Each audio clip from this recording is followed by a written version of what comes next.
Hello दोस्तों, welcome everyone to dear मित्रों। तो दोस्तों, जैसे कि रिक्वेस्ट आई गई थी conversion of share of partnership of firm into company का क्वेश्चन नंबर 5 सॉल्व करवाने के लिए, तो यहाँ पे मैं भी फिलहाल वही सॉल्व कर रही हूँ। हम लोग को यहाँ पे दिया हुआ है P Q and R R partner sharing profit and loss equally the balance sheet of the firm are as under as on 31 March 2011। नीचे में हम लोग को पूरा बैलेंस शीट दिया हुआ है जिसमें हम लोग को capital account, profit and loss account, workman compensation fund, profit sharing fund, creditor, bills payable, outstanding expense और सारी चीज़ें दिए।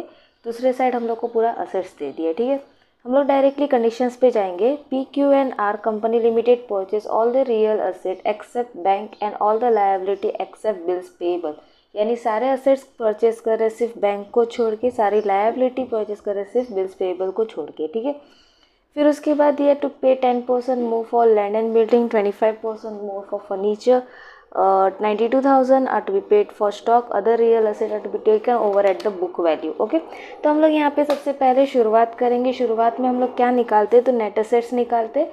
नेट एसेट्स के लिए हमारा फॉर्मूला जो है वो है total assets upon total liability. ठीक है, हम लोग को सारे एसेट्स लेने हैं, सिर्फ बैंक को छोड़ना है, लेकिन उसमें भी हम लोग को चेंज बोला है। लैंड एंड बिल्डिंग जो है हम लोग को 10% मोर करना है। तो लैंड एंड बिल्डिंग की वैल्यू कितनी, 1,80,000। इसमें हम लोग 10% और जोड़ देंगे तो हमारा लैंड एंड बिल्डिंग कितना हो जाएगा, 1,98,000। ठीक है, ये एक हो गया। उसके बाद फर्नीचर के लिए उन्होंने बोला है कि 25% मोर करना है। तो फर्नीचर की वैल्यू हम लोग की कितनी दी है, बुक में दी है 40,000, उसमें हम लोग को 25% मोर कर दिया तो हमारा वैल्यू कितना हो गया, 50,000। तो फर्नीचर हमारा कितना हो जाएगा, 50,000। ये हो गया। उसके बाद स्टॉक हम लोग को बोला है 92,000 रखने के लिए, तो स्टॉक हमने कर दिया 92,000। ओके, उसके बाद नेक्स्ट हम लोग को बोला है other real assets are to be taken over at the book value, यानी सारी रियल एसेट्स बाकी हम लोग को उसकी बुक वैल्यू पे लेनी है। तो अभी यहाँ पे एसेट्स क्या क्या चीज़ है, गुडविल है, हम लोग गुडविल ले लेंगे। गुडविल का वैल्यू कितना था, 85,000। लैंड एंड बिल्डिंग हम लोगों ने यूज़ कर दिया है। फिर उसके बाद हमारा आया मशीनरी। मशीनरी का वैल्यू हम लोग का कितना है, 1,98,000। फिर फर्नीचर हमने यूज़ कर दिया। इन्वेस्टमेंट, इसका वैल्यू हम लोग का था 1 लाख।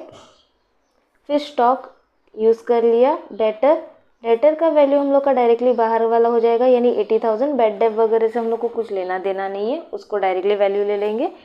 फिर उसके बाद हम लोग का है बिल्स रिसीवेबल। बिल्स रिसीवेबल की वैल्यू हमारी है 24,000।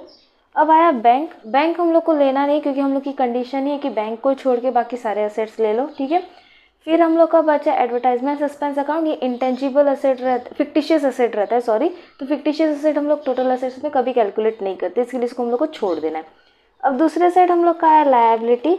लायबिलिटी में हम लोग का सबसे पहला है वर्कमैन प्रॉफिट शेयरिंग फंड, ये कितना है, 80,000। ओके, फिर उसके बाद आया क्रेडिटर। क्रेडिटर का वैल्यू हम लोग का 1,20,000। फिर दिए बिल्स पेबल। बिल्स पेबल हम लोग को कंडीशन में बोला है लेना नहीं है, तो उसको हम लोग छोड़ देंगे। आउटस्टैंडिंग एक्सपेंस हमारा था 10,000 और इन्वेस्टमेंट फ्लक्चुएशन फंड हमारा कितना है, 20,000। ओके, अब हम लोग करेंगे असेट्स का टोटल और लायबिलिटी का टोटल। असेट्स का टोटल हम लोग करके देख लेते कितना है, 92, 85, 1,98,000, 1,80,000 एंड 24,000। असेट्स का टोटल आया 8,27,000। Liability total 80,000, 1,20,000, 10 and 20। लायबिलिटी का टोटल आया 2,30,000। हम क्या करते हैं, तो ए में से बी को माइनस कर देते हैं। ठीक है, तो हम लोग को क्या मिलता है, नेट एसेट 8,27,000 माइनस 2,30,000 किया तो हमारा नेट एसेट्स कितना हो गया, 5,97,000। ओके, यहाँ पे हम लोग का पहला कैलकुलेशन का काम कंप्लीट हुआ। अब दूसरे साइड हम परचेज कंसिडरेशन करेंगे। परचेज कंसिडरेशन के लिए उन्होंने दिया है द कंपनी अग्री टू पे 4,500 equity share of ₹100 each eight 10% discount. हम लोग का 100 फेस वैल्यू था, उसमें 10% डिस्काउंट हम माइनस कर देंगे तो कितना हो जाएगा, 90 हो जाएगा, है ना। तो हम लोग यहाँ पे सबसे पहले क्या कर देंगे, equity share 4,500 multiply by 90 directly कर सकते हैं हम। 4,500 इंटू 90 कर दिया तो हमारा कितना वैल्यू हो गया, 405,000। उसके बाद नेक्स्ट हम लोग को बोला है 750 डिवेंचर, 12% डिवेंचर के नाम पे लेना है। तो वो हमारा था 750 मल्टीप्लाई बाय 100, तो हमारा कितना हो जाएगा, 75,000। ये हम लोग का डिवेंचर हो गया। फिर उन्होंने बोला है बाकी का जो भी बैलेंस बचा है वो हम लोग कैश में दे देंगे। तो हमारा नेट एसेट कितना है 5,97,000, वही हमारा क्या हो जाएगा परचेज कंसिडरेशन, यानी 5,97,000 ही हमारा परचेज कंसिडरेशन है और डिफरेंस हमारा क्या हो जाएगा कैश। इधर मैं क्वेश्चन मार्क कर रही हूँ, ठीक है। 5,97,000 माइनस 405,000 माइनस 75,000, तो कैश हमारा कितना आ गया 117,000। यहाँ तक हम लोग का हो गया रफ कैलकुलेशन। अब चलेंगे, हम लोग को जो जो अकाउंट बनाने बोला, हम लोग को 3 अकाउंट बनाने बोला, एक रियलाइजेशन अकाउंट, एक पार्टनर्स कैपिटल अकाउंट और एक बैंक अकाउंट, ठीक है। तो हम लोग सबसे पहले रियलाइजेशन अकाउंट करेंगे।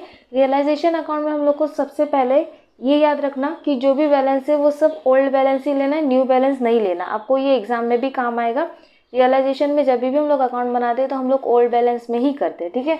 तो यहाँ पे हम लोग करेंगे टू सन्ड्री असेट्स। कौन कौन से असेट्स हमारे पास है, सबसे पहले हमारा गुडविल है कितना 85,000, फिर उसके बाद land and building old value ही लेनी है 1,80,000, मशीनरी 1,98,000, फिर उसके बाद furniture 40,000, investment 1 lakh, okay, stock 96,000, debtor का डायरेक्टली मैं बाहर का वैल्यू डाल रही हूँ 80,000, बिल्स रिसीवेबल 24,000, बैंक है, बैंक का बैंक अकाउंट हम लोग ने बना के रखा है, इसकी वजह से बैंक अकाउंट में हम लोग कर देंगे टू बैलेंस ब्रॉट डाउन 18,000 और एडवर्टाइजमेंट सस्पेंस हम लोग जहाँ पे है वहीं पे डाल देंगे, एडवर्टाइजमेंट सस्पेंस हमारा है 9,000, ठीक है। ये टोटल कर देंगे। दूसरे साइड हम लोग का आता है बाय सन्ड्री लायबिलिटी। अब लायबिलिटी के नाम पे हमारे पास क्या क्या चीज़ है, तो हमारे पास प्रॉफिट शेयरिंग से चालू हो रहा है वर्कमैन प्रॉफिट शेयरिंग फंड, कितना बैलेंस था 80,000, ठीक है। फिर क्रेडिटर 1,20,000, बिल्स पेएबल हम लोग का आया 20,000, आउटस्टैंडिंग एक्सपेंस हम लोग का आया 10,000 और इन्वेस्टमेंट फ्लक्चुएशन फंड हम लोग का आया 20,000। अब दोस्तों आपका एक कन्फ्यूजन होगा कि मैम ने ऊपर में नेट एसेट में हम लोग का बैंक और बिल्स पेबल नहीं लिया लेकिन इसमें ले लिया। तो दोस्तों जब भी हम लोग लेजर पोस्टिंग करते हैं तो उस टाइम पे हम लोग को सारी चीज़ें जो है वो डालनी पड़ती है और उसका इफेक्ट जो है वो चेंज होता है, ठीक है। यानी अभी देखो यहाँ पे क्वेश्चन में दिया था बिल्स पेबल जो है वो आर पे कर रहा है, तो हम लोग ने ऑलरेडी बिल्स पेबल यहाँ पे डाल दिया और उसके ऑपोजिट साइड में डाल देंगे आर कैपिटल अकाउंट और ब्रैकेट में करो या अलग से लिखो बिल्स पेएबल के नाम पे कितना हो जाएगा 20,000 और वही एंट्री भूल ना जाओ, इसकी वजह से नीचे कर दोगे बाय बिल्स पेएबल और ब्रैकेट में कर दो रियलाइजेशन से वैल्यू आई, इसकी वजह से रियलाइजेशन और कौन से अकाउंट में जाएगा आर के अकाउंट में जाएगा कितना 20,000, ओके। ये हो गया। अब इसके बाद हम लोग क्या करेंगे, तो हमारा जो परचेज कंसिडरेशन का वैल्यू है हम उसको डाल देंगे, ठीक है। परचेज कंसिडरेशन हम लोग का कितना आया था 5,97,000। हम लोग की नई कंपनी का नाम क्या था PQR, ओके। तो हम लोग यहाँ पे कर देंगे बाय PC लिख दो या बाय, मैं PC लिख दे रही हूँ। परचेज कंसिडरेशन हम लोग का कितना था 5,97,000, ओके। अब परचेज कंसिडरेशन में 3 चीज़ें थी, एक हमारा था इक्विटी शेयर, दूसरा हमारा था डिवेंचर, तीसरा हमारा था कैश, ओके। इक्विटी शेयर जो है डिस्ट्रीब्यूट होता है पार्टनर्स के बीच में, डिवेंचर भी जो है वो डिस्ट्रीब्यूट होता है पार्टनर्स के बीच में और कैश जो है वो कहाँ पे जाएगा तो कैश अकाउंट में, ठीक है। तो हम लोग इसको डिस्ट्रीब्यूट कर देंगे। सबसे पहले हम इक्विटी शेयर को डिस्ट्रीब्यूट कर दें 405,000। डिस्ट्रीब्यूशन का रेशियो हम लोग का डायरेक्टली दिया हुआ ही है, कितना इक्वल बोला, इसकी वजह से डिवाइड बाय 3 कर देंगे तो 1,35,000, 1,35,000 और 1,35,000 हमारा इक्विटी का आ गया, ओके। उसके बाद नेक्स्ट हम लोग को डिवेंचर को भी इस तरीके से डिस्ट्रीब्यूट करना है। 12% डिवेंचर 75,000 था, डिवाइड बाय 3 कर दिया तो कितना आ गया 25,000, 25,000, 25,000, ओके। अब बचा क्या हमारा कैश, तो कैश हम लोग का न्यू कंपनी का है तो हम लोग यहाँ पे कर देंगे 2 PC, ब्रैकेट में चाहो तो न्यू कंपनी के नाम पे डाल सकते हो, कितना बैलेंस था 117,000, ठीक है। यहाँ तक हम लोग ने जो जो चीज़ डालनी थी वो हमने डाल दी है। अब लायबिलिटी साइड में देखेंगे, लायबिलिटी साइड में हम लोग का सबसे पहले कैपिटल अकाउंट है। कैपिटल हम लोग का ओपनिंग बैलेंस रहता है तो हम कैपिटल अकाउंट में कर देंगे बाय बैलेंस ब्रॉट डाउन।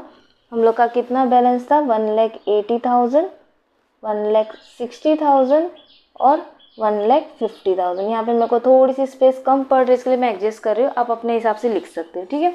फिर उसके बाद नेक्स्ट हमारा था पी एन एल अकाउंट का बैलेंस था 45,000। तीनों को इक्वल रेशियो में डिस्ट्रीब्यूट करना है, तो हमको क्या करना है, सिंपल सी चीज़ 45,000 डिवाइड बाय 3 कर देंगे, तो हमारा कितना हो जाएगा 15,000, 15,000 और 15,000, ओके।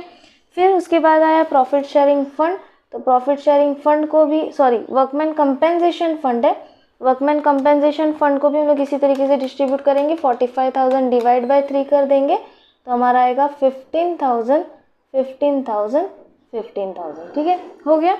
अब उसके बाद हम लोग को क्या करना है, तो हम लोग को यहाँ पे सिर्फ अभी टैली का काम करना है, यानी हम लोग को डिफरेंस जो है वो निकालना है। तो चलो फटाफट से डिफरेंस निकाल लेते हैं।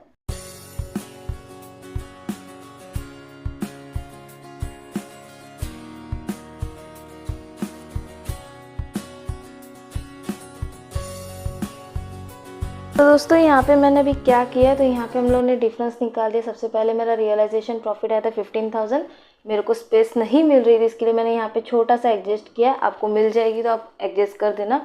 और यही रियलाइजेशन प्रॉफिट मैंने पार्टनर्स कैपिटल में डिस्ट्रीब्यूट कर दिया 5,000। फिर उनका डिफरेंस निकाला, तो डिफरेंस हमारा है 55,000, 35,000 और 45,000, ठीक है। ये किसके नाम पे जाएगा, कैश एंड बैंक में। ये डिफरेंस निकालना आपको आता है, इसकी वजह से मैंने वीडियो को थोड़ा सा फास्ट फॉरवर्ड कर दिया।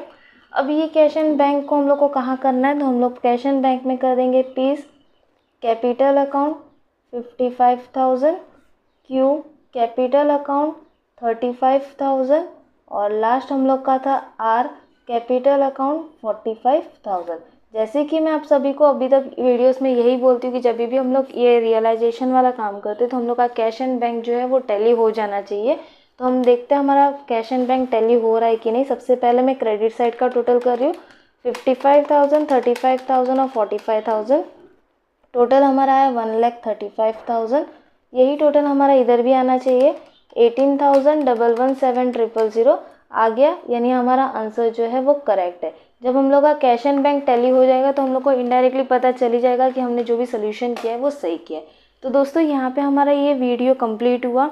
अगर आपको मेरा एक्सप्लेनेशन अच्छा लग रहा है, मेरा लेक्चर अच्छा लग रहा है, तो प्लीज़ अपने दोस्तों के साथ शेयर करना और डियर मित्रों को सब्सक्राइब करना ना भूलिएगा।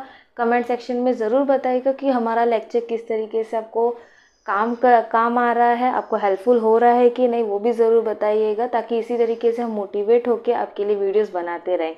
अभी मिलेंगे हम नेक्स्ट वीडियो में, तब तक के लिए बाय बाय, टेक केयर।